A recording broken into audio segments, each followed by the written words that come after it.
the class. Today we are going to discuss about the tryptophan, यानी कि tryptophan operon. ठीक है, तो ये जो रेगुलेशन ऑफ ट्रिप्टोफैन बायोसिंथेसिस है, ठीक है, ये जो ट्रिप्टोफैन ओपेरॉन है, ठीक है, ये जो ट्रिप्टोफैन का जो बायोसिंथेसिस होगा, ठीक है, उसे शॉर्ट फॉर्म में हम ट्रिप्टोफैन भी कह सकते हैं. तो ये ट्रिप्टोफैन का ये जो स्ट्रक्चर होता है, ठीक है, ये जो डीएनए के जो सीक्वेंस होते हैं, ठीक है, ये डीएनए सीक्वेंस के ये जो सारे स्ट्रक्चर जीन है, ओपेरॉन है और रेगुलेटरी जीन होते हैं. ठीक है, तो यहाँ फर्स्ट यहाँ जो सारे पार्ट है उसको समझते हैं फर्स्ट ऑफ ऑल. तो यहाँ जो पीआर मतलब कि ये जो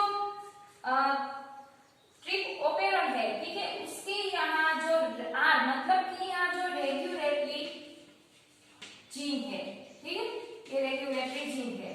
ठीक है, ये जो रेगुलेटरी जीन है हमने देखा था, जो रेगुलेटरी जीन है वो खुद का जो ट्रांसक्रिप्शन करता है, ट्रांसलेशन करता है, वो खुद का जो प्रोटीन बनाता है. ठीक है, तो ये जो रेगुलेटरी जीन है उसका भी ये प्रमोटर होगा, रेगुलेटरी प्रमोटर. ठीक है, यहाँ पर ये जो आरएनए पॉलीमरेज है वो बाइंड करेगा.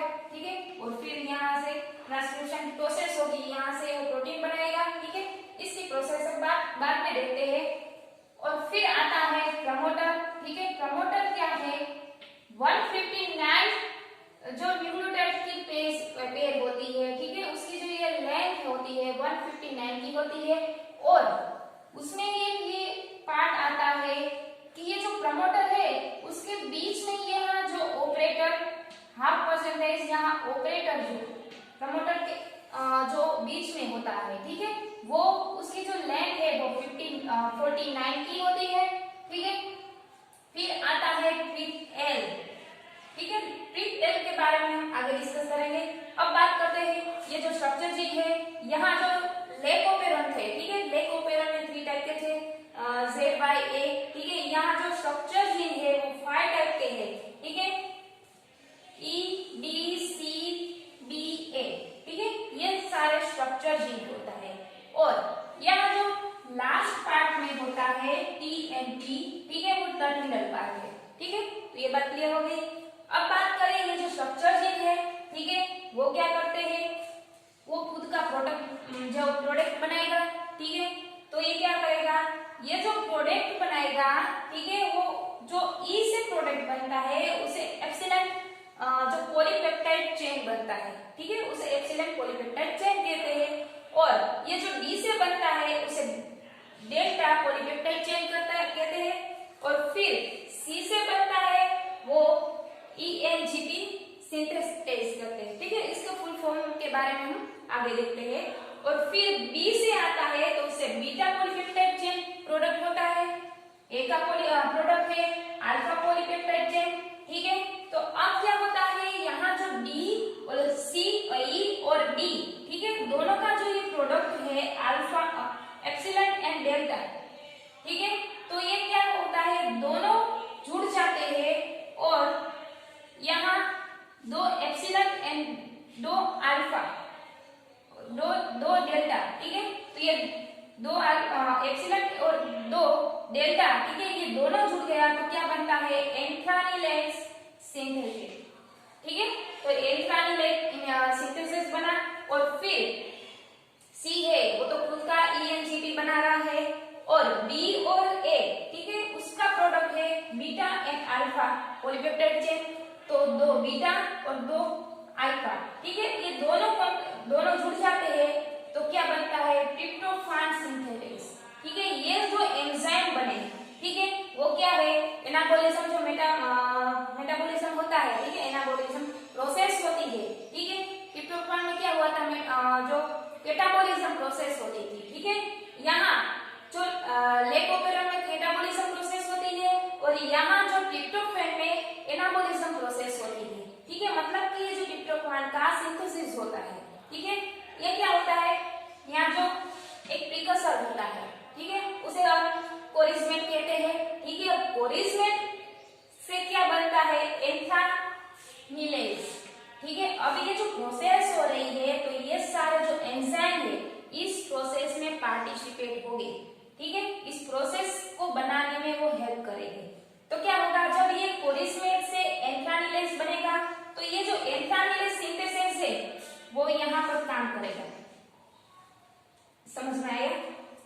और यहाँ काम करेगा। अब ये एंथ्रानिलेज बना और उसके बाद ये जो PRN बना उसमें भी ये जो एंथ्रानिलेज सिंथेटेज है वो यहाँ भी मदद करेगा। ओके, अब ये जो PRN से CDRP बना, ठीक है, वो क्या करेगा, ये जो ENGP सिंथेटेज है वो इसको बनाने में हेल्प करेगा। ये एंजाइम का रोल यहाँ आता है। ओके, अब CDRP से ENGP बना तो यहाँ भी ये जो ENGP है वो उसको बनाने में हेल्प करेगा। समझ में आया? अब ये जो ट्रिप्टोफान सिंथेसिस है वो क्या होगा, अब ये जो ENGP से ट्रिप्टोफान अमीनो एसिड बनता है तो उसमें ये एंजाइम यहाँ आता है। यहाँ जो 3 प्रोडक्ट बनेगी, ठीक है, anthranilase synthetase, ENGP synthetase and tryptophan synthesis. ये जो तीनों एंजाइम है ये जो प्रोसेस हो रही है, ठीक है, ये जो प्रोसेस हो रही है प्रीकर्सर से ये जो ट्रिप्टोफान अमीनो एसिड सब, ठीक है, ये एनाबॉलिज्म प्रोसेस हो रही है तो ये तीनों एंजाइम उसको बनाने में हेल्प करते हैं। ये जो एंथ्रानिलेज है वो एंथ्रानिलेज और PRN दोनों को जो बनाने में यहाँ जो एंजाइम है वो आता है, और ENGP है वो CDR एंड ENGP को बनाने में वो एंजाइम आता है, और जो ट्रिप्टोफान है वो ट्रिप्टोफान सिंथेसिस क्या करता है, ट्रिप्टोफान अमीनो एसिड को बनाने में हेल्प करता है। ये बात क्लियर होगी? अब ये आपको समझ में नहीं आ होगा कि ये जो PRN है, CDRP है, ENGP वो क्या है, तो उसका फुल फॉर्म अब देख लेते हैं। तो PRN है, PRN मतलब कि फॉस्फोरिबोजाइल एंथ्रानिलेज, ठीक है, उसे PRN कहते हैं। और अब ये जो CDRP क्या है, कार्बोक्सीफिनाइल अमीनो डीऑक्सीरिबोफॉस्फेट, ठीक है। अब ENGP यानी कि इंडोल ग्लिसरॉल फॉस्फेट सिंथेटेज, ठीक है, तो ये जो आप उसके फुल फॉर्म है वो लिख सकते हैं तो आपको याद रखने में भी आसानी होगी, ठीक है। तो ये इसके स्ट्रक्चर के बारे में इंफॉर्मेशन मिल गई। अब बात करते हैं ये जो रेगुलेटरी जीन है, ठीक है, यहाँ से जो पार्ट स्टार्ट होता है, ठीक है, उसके बारे में यहाँ जो प्रोसेस होती है वो कैसे होती है उसके बारे में देखते हैं। सो मैं ये रिमूव कर देती हूँ। अब ये जो ट्रिप्टोफान रेगुलेटरी जीन है, ठीक है, वो रेगुलेटरी जीन है तो खुद का वो जो mRNA बनाएगा और mRNA से वो प्रोटीन बनाएगा, ठीक है। तो ये जो प्रोटीन बना रहा है उसका स्ट्रक्चर कुछ इस तरह होगा। ओके, तो ये क्या है, ये जो प्रोटीन बना रहा है वो एपोरिप्रेसर होगा।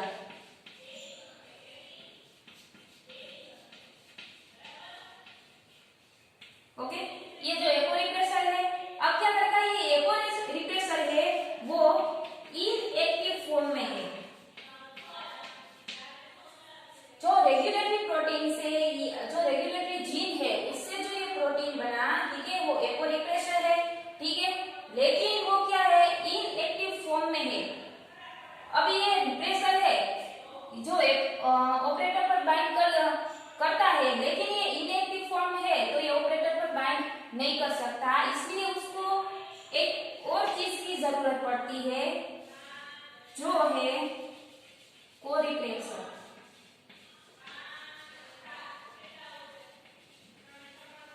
ये जो कोरिप्लेक्सर है ये एपोरिप्रेसर से बाइंड हो जाते हैं, ठीक है, ऐसे बाइंड हो गया, यहाँ बीच में ये बाइंड हो गया तो ये इसका कॉम्प्लेक्स बन गया। अब ये जब ये कोरिप्लेक्सर है एपोरिप्लेक्सर के साथ बाइंडिंग हो गया तो जो ये इनएक्टिव था, ठीक है, पर लेकिन ये कोरिप्लेक्सर के साथ बाइंडिंग कर रहा है तो एक्टिव फॉर्म में आता है। जब ये एक्टिव फॉर्म में आता है तो क्या होता है, यहाँ पर ये जो ऑपरेटर है उस पर ये बैठ जाएगा, ठीक है।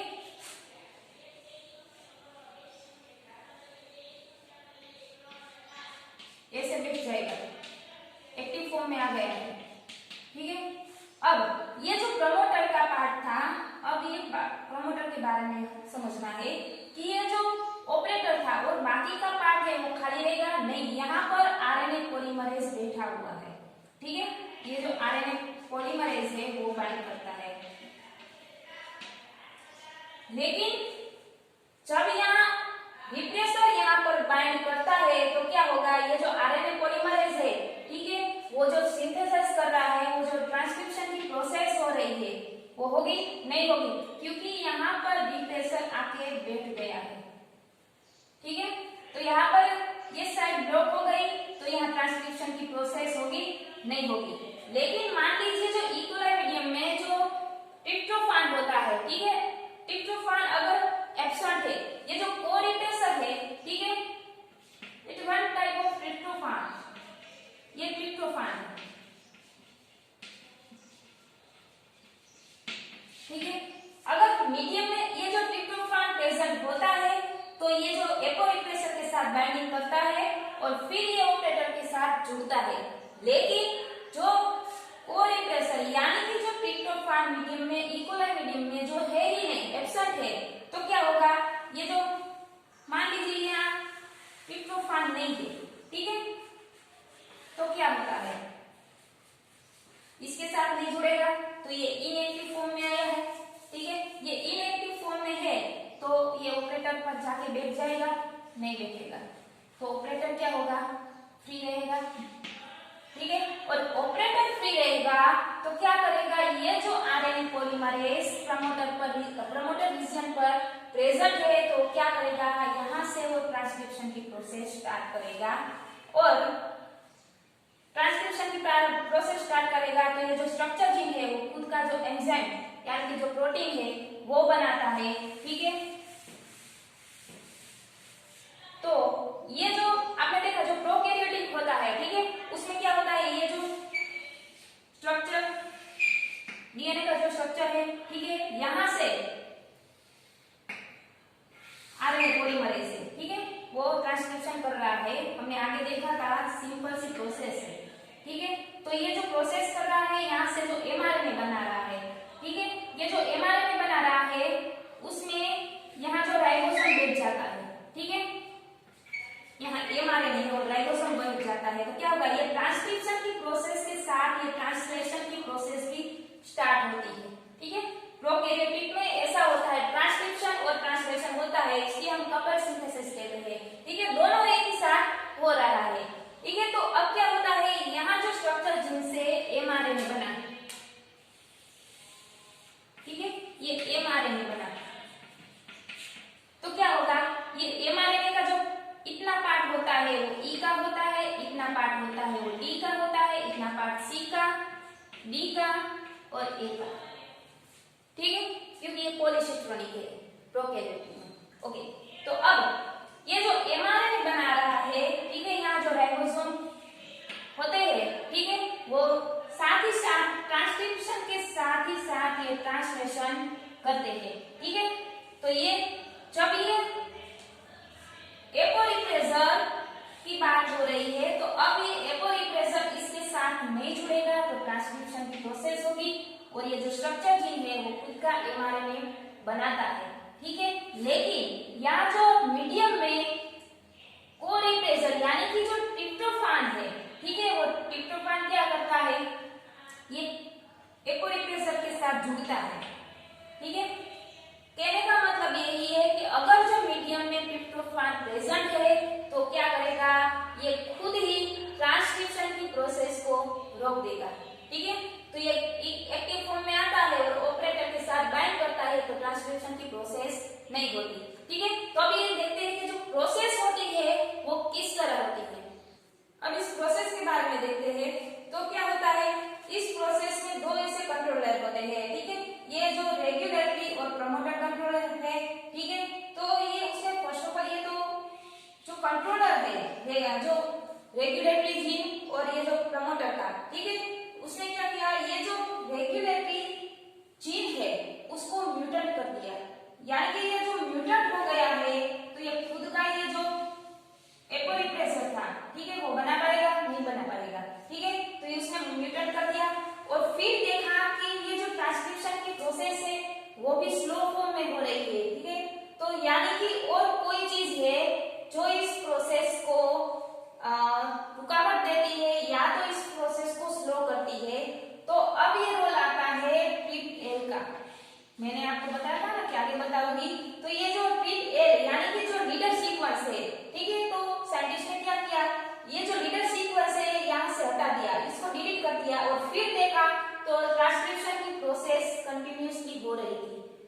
और फिर ऑब्जर्व किया कि ये जो लीडर सीक्वेंस है वो ही ये जो रेगुलेटरी जीन और दूसरा होता है ये जो लीडर सीक्वेंस, दोनों की वजह से इस ट्रांसक्रिप्शन प्रोसेस में कंट्रोल आता है। ठीक है, तो ये जो लीडर सीक्वेंस है उसके बारे में अब देखते हैं। तो ये जो लीडर सीक्वेंस है यानी कि यहाँ जो आरएनए पॉलीमरेज है, ठीक है, वो ट्रांसक्रिप्शन कर रहा है। जब ये लीडर सीक्वेंस पर आता है तो क्या होता है, ये है जो ट्रांसक्रिप्शन हो रहा है, ठीक है, एमआरएनए का। तो यहाँ से यहाँ तक प्रोसेस होती है। सारी प्रोसेस एक साथ तो हो नहीं सकती, ठीक है, इस पार्ट की पहले प्रोसेस होगी और धीरे धीरे करके लास्ट पार्ट तक ये प्रोसेस होती है। तो यहाँ से प्रोसेस हो रही है, तो ये जो 1 से 27 तक का जो पार्ट है न्यूक्लियोटाइड सीक्वेंस है, ठीक है, ये जो पूरी सीक्वेंस होती है 152 से 160 लॉन्ग होती है। ठीक है, तो ये 120 जो 27 की है इसे हम इनिशिएशन कोडन कहते हैं, जो स्टार्टिंग कोडन होता है। ठीक है, और जो लास्ट है वो 71 है, उसे हम टर्मिनेशन कोडन कहते हैं। ठीक है, जो लीडर सीक्वेंस से यहाँ तक आती है। ठीक है, तो यहाँ तक ये प्रोसेस है। ठीक है, अब यहाँ जो 27 है, 27, 8, 9 ये 3 कोडन्स होते हैं। ठीक है, ये इनिशिएशन कोडन है। फिर यहाँ 4 टाइप के रीजन आते हैं। ये जो 62 से 68 तक का जो रीजन होता है उसे हम फर्स्ट यानी कि R1 रीजन कहते हैं। ठीक है, यहाँ से यहाँ तक ट्रांसलेशन होता है। ठीक है, अब ये जो ट्रांसलेशन होता है उसमें ये जो पॉलीपेप्टाइड चेन बनती है ये 14 होती है। अब ये 14 में 10 और 11 होता है वो ट्रिप अमाइनो एसिड कोड होता है। ठीक है, उसमें जो ये इकोलाई जो मीडियम है सफिशिएंटली ट्रिप्टोफान का जो अमाउंट होता है, मान लीजिए अगर ये जो मीडियम में ट्रिप्टोफान प्रेजेंट है तो क्या होता है। ठीक है, तो ये जो 11, 12 है यानी कि इस मीडियम में ट्रिप्टोफान प्रेजेंट है तो प्रोसेस इस तरह होती है। तो यहाँ से 71 तक ये टर्मिनल है। ठीक है, अब 69, 70 और 71 तक ये जो टर्मिनल कोडन होता है, ये बात क्लियर हो गई। फिर आता है 75 से 83 तक ये जो रीजन बनता है वो रीजन 2, और ये जो 110 से 121 है वो रीजन 3 है, और 126 से 134 है ये 4 रीजन है। ओके, अब ये जो टर्मिनल है यहाँ पर यूरेसिल प्रेजेंट होते हैं। ठीक है, यूरिन। ओके, अब प्रोसेस इस तरह होती है कि ये जो प्रोसेस हो रही है उसमें ये लूप लाइक स्ट्रक्चर बनाता है। ठीक है, लूप लाइक स्ट्रक्चर के बारे में हम आगे ऑलरेडी डिस्कस कर चुके हैं। ये 4 रीजन है वो कैसा बनाता है, जो रीजन 1 और रीजन 2 है ऐसे जो लूप लाइक स्ट्रक्चर बनाता है उसे हम पोज कहते हैं।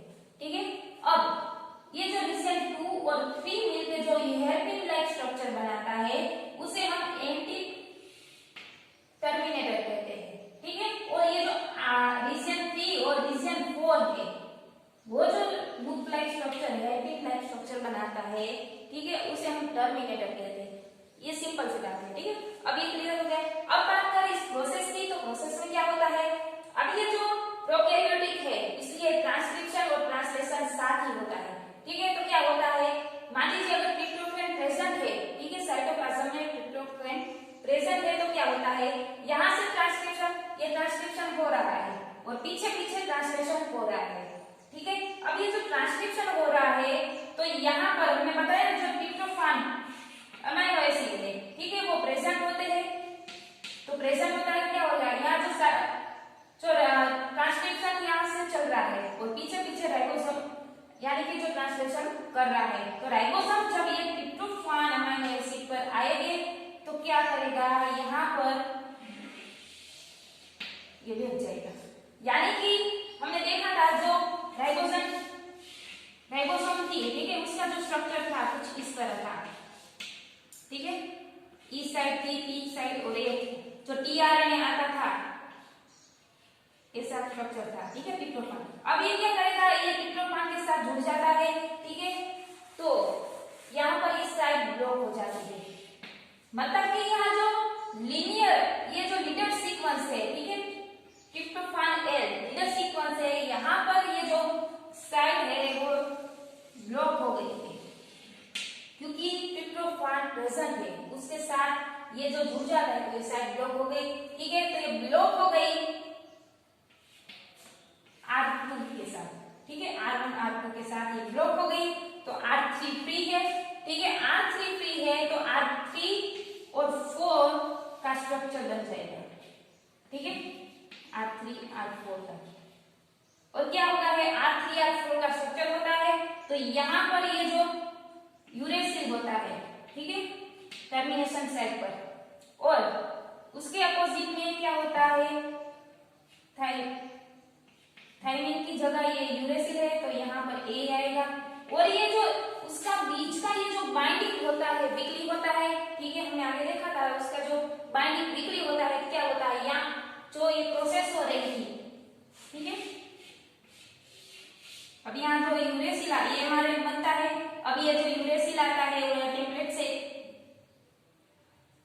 ए होता है, यहाँ पर यूरेसिल आता है, उसकी जो वीक बॉन्डिंग की वजह से यहाँ से एमआरएनए है वो सेपरेट हो जाता है, ठीक है। तो अब क्या होगा, ये जो हेयरपिन लाइक स्ट्रक्चर बनाएगा तो पोज होगा, यानी कि झटका लगेगा तो क्या होगा, यहाँ से ट्रांसक्रिप्शन खत्म हो जाएगा, तो ये ट्रिप एल की वजह से, ठीक है, ये ट्रिप एल का है, ठीक है, तो ये ट्रिप एल की वजह से ये जो पार्ट है ट्रिप एल का, ठीक है, ये सारा पार्ट एमआरएनए बना है, क्योंकि आरएनए पॉलीमरेज है वो ट्रांसक्रिप्शन कर रहा है, और जो ट्रिप एल पर पहुंचा है तो यहाँ की ये सारी सीक्वेंस है, ठीक है, वो ट्रिप एल की यानी कि लीडर सीक्वेंस की है। तो क्या हुआ, ये जो टर्मिनेशन पार्ट था R3 और R4 रीजन है, ठीक है, तो क्या करेगा, यहाँ पर ये जो वीक बॉन्डिंग की वजह से यहाँ से वो जो ट्रांसक्रिप्शन हो रहा है, ठीक है, वो क्या होगा,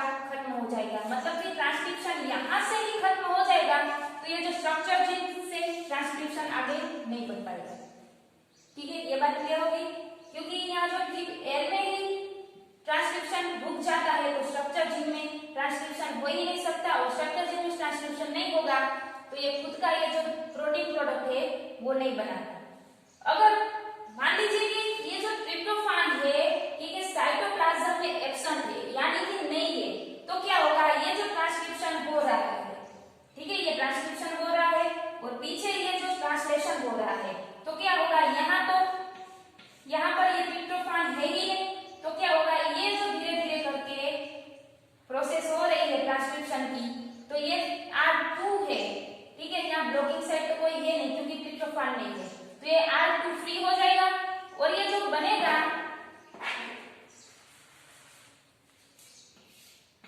R2 फ्री है तो R2 के साथ R3 रीजन, ठीक है, वो बनेगा, हेयरपिन लाइक स्ट्रक्चर बनाता है, और यहाँ पर नॉर्मल कोडोन है क्योंकि लास्ट टर्मिनेशन पार्ट नहीं है, इसलिए यहाँ C G A C G, और टेम्पलेट का होता है, क्या होता है, G C U G C, ठीक है। तो ये यहाँ पर ये ट्रांसक्रिप्शन ब्लॉक नहीं होती क्योंकि ये यहाँ पर जो यूरेसिल है वो नहीं है, उसके बीच में ये जो C G और सारे जो कोडोन है उसके बाइंडिंग स्ट्रॉन्ग है, यानी कि ये जो प्रोसेस हो रही है वो कंटिन्यू होगी क्योंकि यहाँ जो ट्रिप्टोफान नहीं है, ठीक है, तो यहाँ पर ये प्रोसेस है वो कंटिन्यूस होती।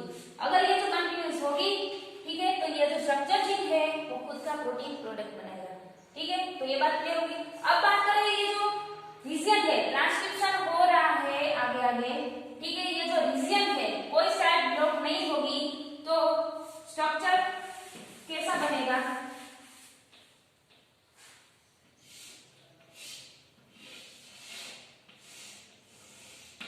अब यहाँ से एमआरएनए बन रहा है, ठीक है, ये एमआरएनए बन रहा है, अब यहाँ से ट्रिप्टोफान नहीं है, ठीक है, तो यहाँ जो लीडर सीक्वेंस में क्या होता है, ट्रिप्टोफान नहीं है तो ये ऐसे हेयरपिन लाइक स्ट्रक्चर बनाएगा, ठीक है, reason 1, reason 2, reason 3 and reason 4, ठीक है, तो ये रीजन के सारे स्ट्रक्चर बनते जाएंगे। क्लियर?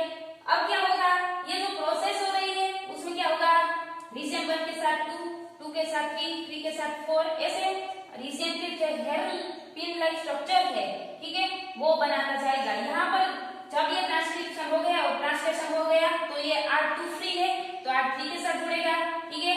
अब ये जो R1 है वो फ्री है तो R1 के साथ R2 जुड़ेगा, ठीक है। ऐसे प्रोसेस होगी, लेकिन कब, जब ट्रिप्टोफान एक्शन होता है तब। लेक्टोस्पेरम में हमने देखा था कि जो लेक्टोज था, ठीक है, वो इंड्यूसर की तरह काम करता था, ठीक है, वो काम इंड्यूसर की तरह काम करता था, जो खुद का जो यूटिलाइजेशन होता है, ठीक है, लेक्टोज का यूटिलाइजेशन हुआ था और ये जो इंड्यूसर की तरह काम करता था। लेकिन यहाँ जो ट्रिप्टोफान है वो रिप्रेसर की तरह काम करता है।